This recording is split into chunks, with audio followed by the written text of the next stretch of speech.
बिस्मिल्लाहिर्रहमानिर्रहीम। अस्सलाम वालेकुम। शिमर कौन था? वो कैसे इब्ने ज़ियाद की फ़ौज का कमांडर बना?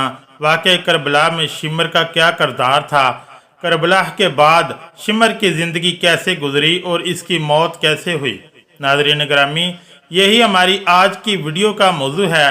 शिमर बिन जिलजोश की कुनियत अबू साबगा थी। वो कबीला हु अर्जन की शाख बनु अमर और ज़बाब बिन कलाब की नस्ल से था। शिमर के वालिद का नाम शहर जील बिन औज बिन उमरू था, लेकिन इसको जिलजोश पुकारा जाता था, जिसकी वजह यह थी कि वो अरबों में पहला शख्स था जिसने सबसे पहले ज़रा पहनी थी, जो कि इसे ईरान के बादशाह ने दी थी। शुरू में शिमर शेर खुदा दमाद मुस्तफ़ा हज़रत अली के मानने वालों में था, लेकिन बाद में वो आपके खिलाफ हो गया। शिमर ताबीन में से था। शिमर ही वो शख्स था जिसने 51 हिजरी में सहाबी रसूल हिजर बिन अदी रज़ियल्लाहु ताला अन्हु को झूठी गवाही देकर गिरफ्तार करवा दिया था। 60 हिजरी में हज़रत मुस्लिम बिन अकील नवासे रसूल हज़रत इमाम हुसैन रज़ियल्लाहु ताला अन्हु के सफ़ीर बनकर कूफा में गए। हज़रत मुस्लिम बिन अकील की आमद के बाद यजीद ने उबैदुल्ला इब्ने ज़ियाद को कूफा का गवर्नर बना दिया, तो उबैदुल्ला इब्ने ज़ियाद ने शिमर को, जो कि इस वक्त एक सिपाही था, इसको एक कमांडर बना दिया और हज़रत मुस्लिम बिन अकील के हामियों को मुंतशिर करने की मुहिम पर लगा दिया। शिमर ने कमान मिलते ही मुसलमानों पर फितना अंगेजी के इल्ज़ाम बांधे और इनको सिपाही की मदद से खौफजदा किया, और फिर इब्ने ज़ियाद के हुक्म से ही हज़रत मुस्लिम बिन अकील को शहीद कर दिया गया। 61 हिजरी में मुहर्रम में जब नवासे रसूल सल्लल्लाहु अलैहि वसल्लम करबला पहुँचे, तो इस वक्त करबला में कूफी फ़ौज का सिपहसालार उमर बिन साद था, जो कि खून रेजी से बचने और पुरअमन राह हल के दर पे था। इधर कूफा के गवर्नर उबैदुल्ला इब्ने ज़ियाद को शिमर ने जंग के लिए उकसाया और बिलाखिर 9 मुहर्रम 61 हिजरी को शिमर 4000 सिपाहियों का लश्कर लेकर उमर बिन साद के पास करबला पहुंचा।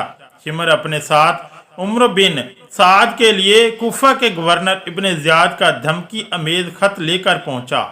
खैर, उमर बिन साद ने खत पर अमल करना शुरू कर दिया कि या तो नवासे रसूल सल्लल्लाहु अलैहि वसल्लम हज़रत इमाम हुसैन बैत करें या फिर जंग। शिमर करबला में सिपाहियों का अमीर मुकर्रर हो गया। चूँकि शिमर हज़रत अब्बास अलमदार के वालदा माजिदा उम्मुल बनीन के कबीले से ताल्लुक़ रखता था, इसलिए इसने हज़रत अब्बास अलमदार को पेशकश की कि वो और इनके भाई करबला से चले जाएं, तो इनको गवर्नर इब्ने ज़ियाद की पनाह दे दी जाएगी।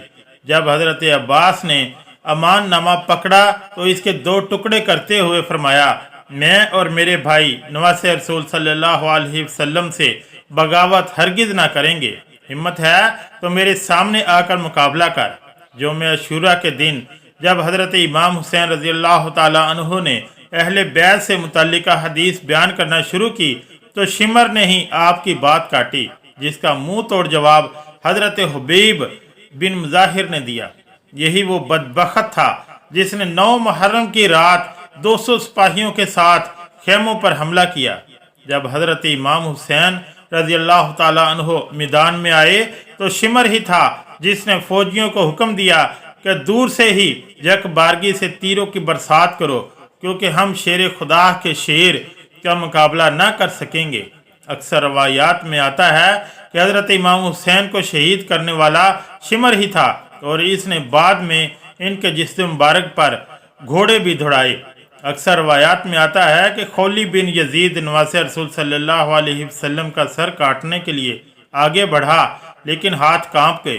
फिर शकीउल कलब बदबख्त और जलील सनान बिन अनस आगे बढ़ा और इनाम इकराम के लालच में इमाम अली मकाम का सर तन से जुदा किया।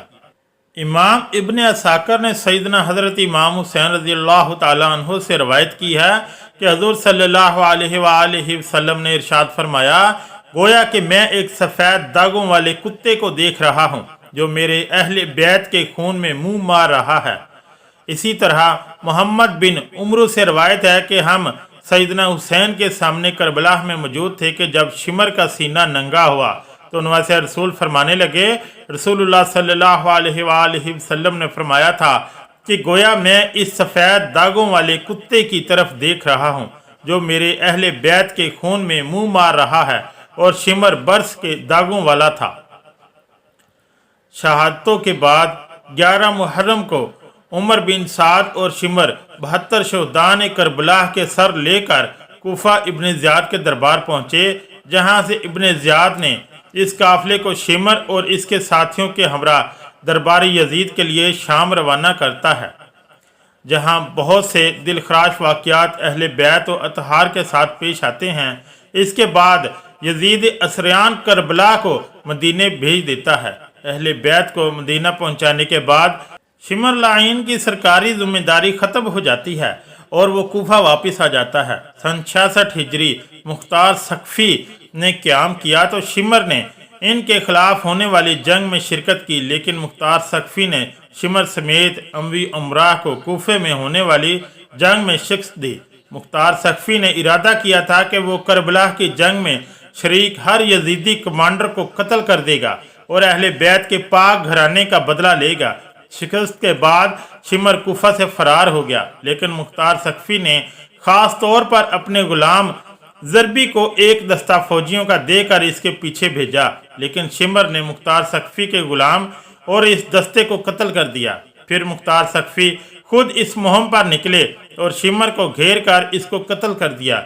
इसका सर गर्दन से उतार कर काला करके नेज़े पर लटका कर पूरे कूफे में घुमाया गया और इसके धड़ को पहले खोलते हुए तेल की देग में डाला गया और फिर कूफा के बाजार में जंगली कुत्तों के आगे डाला गया और फिर शिमर का सर मोहम्मद बिन हुनैफा के पास मदीना भिजवाया गया, जिन्होंने नवासे रसूल सल्लल्लाहु अलैहि वसल्लम हज़रत इमाम हुसैन रज़ियल्लाहु ताला अन्हो और अहले बैत को शहीद किया। इनका अंजाम ये हुआ कि वो सब के सब बेदरेग कत्ल कर दिए गए, जिनमें से कुछ के सर काट दिए गए और इनके जिस्म को कुत्तों के आगे फेंका गया और इनकी ईंट से ईंट बजा दी। बेशक अल्लाह पाक बेहतर हिसाब करने वाला है। ये वो लोग थे जिनका अंजाम इस दुनिया में भी बदतरीन हुआ और यकीनन क़यामत में ये बदतरीन अजाब के मुस्तहक हैं।